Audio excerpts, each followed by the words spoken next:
Hello guys, এই দেখো আমরা কালী পূজায় প্রদীপ জ্বালাইলাম মন্দিরে।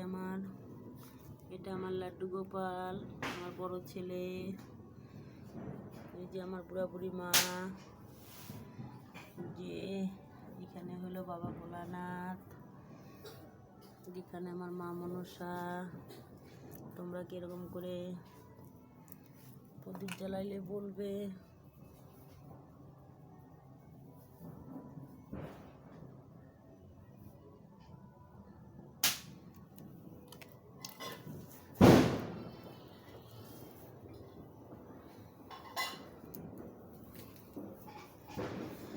দেখো আমরা কিরকম করে প্রদীপ জ্বালাই।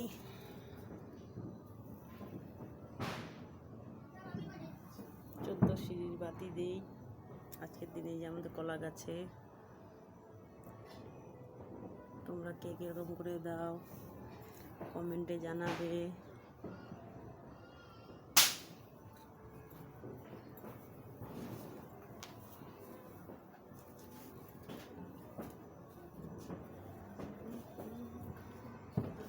আমার বাড়ির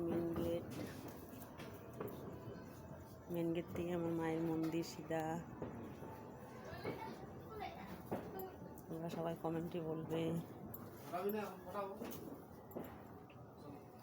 কেমন হলো, তোমাদের কার কিরকম হয় না হয়, কিরকম প্রদীপ জ্বালাও না জ্বালাও। আমরা তো এরকম করেই জ্বালাই প্রত্যেকবার।